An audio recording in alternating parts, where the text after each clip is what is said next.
Agus, kita ketahui bahwa saat ini tengah diberlakukan PPKM darurat, begitu ya. Nah, lantas apa mungkin peran dari Kemenperin sendiri dalam membantu mengamankan pasokan oksigen bagi pasien COVID-19, di mana kita ketahui saat ini memang terjadi yang namanya kekurangan atau kelangkaan dari oksigen, Pak Agus? Ya, baik. Mbak Monica, pemirsa CNBC yang saya hormati.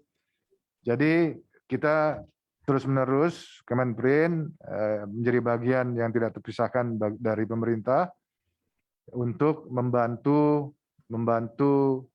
penanganan pasien-pasien COVID-19 yang kita lihat trennya masih naik. Ya. Nah, dan rapat koordinasi terakhir hari Minggu kemarin, ini disampaikan oleh pihak Menteri Kesehatan bahwa kebutuhan oksigen medis per tanggal 10 Juli itu sebesar 2.032 ton per hari, dan Kemenkes juga memprediksi bahwa akan ada penambahan kebutuhan, sekali lagi penambahan kebutuhan sebesar kurang lebih 100 ton per minggunya. Dapat kami sampaikan bahwa kapasitas nasional oksigen dari produsen oksigen yang ada di tanah air, dari pabrik-pabrik oksigen, itu sebesar 1.800 ton per hari.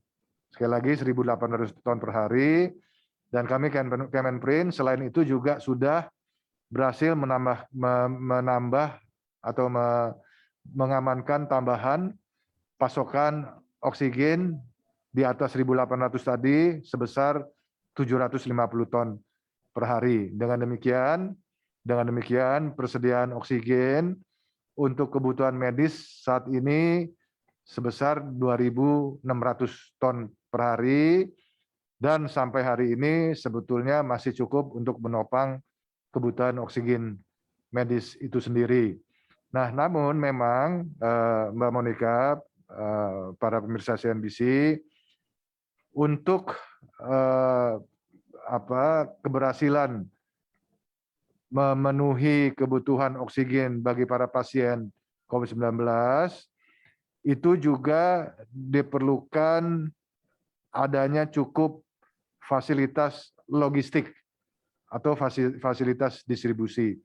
Dan oleh sebab itu kami juga di Kemenperin terus-menerus berupaya untuk menyiapkan isoteng yang bisa diangkut dari pabrikan-pabrikan dalam negeri untuk mengangkut oksigen kepada titik-titik yang sudah ditentukan oleh Kemenkes, juga untuk mengangkut oksigen impor, ya kebanyakan dari Singapura, ya, yang akan dibawa ke Indonesia. Nah, jadi ini keberhasilan atau kesuksesan untuk mensuplai oksigen untuk para pasien COVID sangat tergantung dari, sekali lagi sangat tergantung dari ketersediaan logistik, yang dalam hal ini adalah isoteng dan kapal-kapal pengangkut. Ya, kami juga sekarang pemerintah bekerja siang dan malam untuk memastikan bahwa isoteng ini atau kapal-kapal pengangkut itu bisa tersedia. Nah, kami juga mempersiapkan dan juga akan mendatangkan apa yang disebut dengan oksigen concentrator atau oksigen generator, karena menurut pandangan dari kami, ya pemerintah, bahwa oksigen concentrator atau oksigen generator ini dia lebih efisien, dia tidak memerlukan pengadaan oksigen, tidak memerlukan pengadaan tabung oksigen, dan juga penanganan dari distribusi sistemnya jauh lebih efisien dan lebih simpel.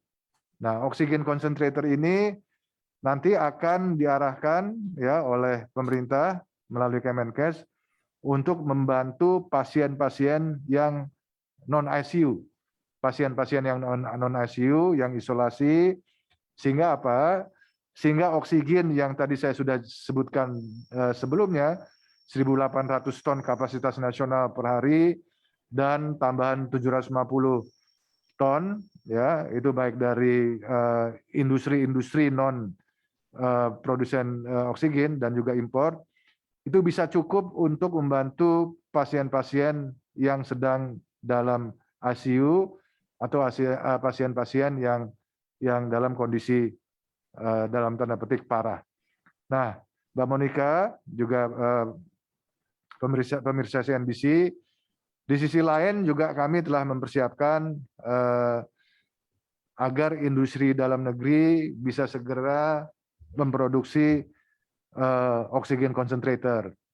Ini sama kasusnya ketika kita mendorong, ketika awal masuknya COVID-19 tahun lalu, Februari 2020, kita mendorong industri dalam negeri untuk bisa memproduksi APD misalnya.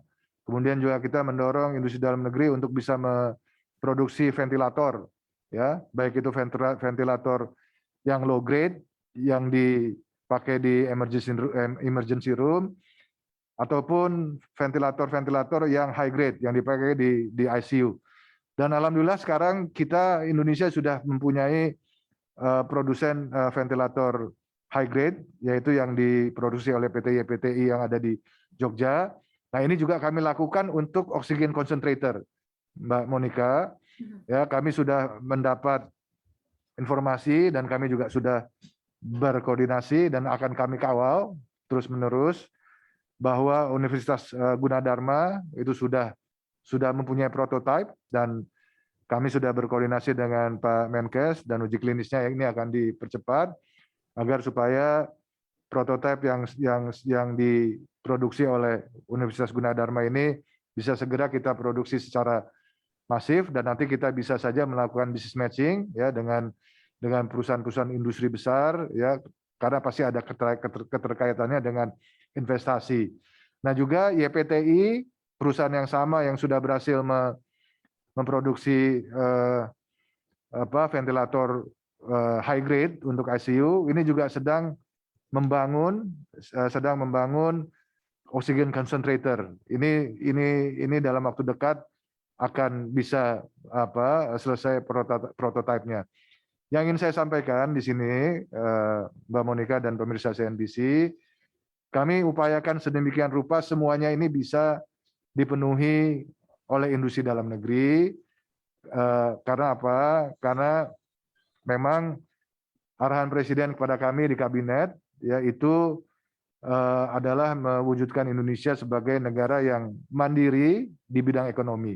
Nah, kalau mandiri di bidang ekonomi artinya dalam kacamata Kementerian Perindustrian kita harus mandiri di sektor industri alat kesehatan dan juga di sektor industri farmaceutical.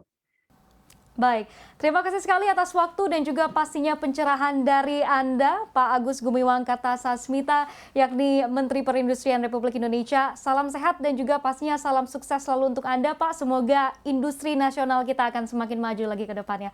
Terima kasih, Pak Agus. Terima kasih Mbak Monica, terima kasih pemirsa. Untuk informasi lebih lengkap dan berita terkait, klik link yang ada dalam deskripsi. Dan jangan lupa untuk install aplikasi CNBC Indonesia di App Store dan juga Play Store. Jangan lupa subscribe ya.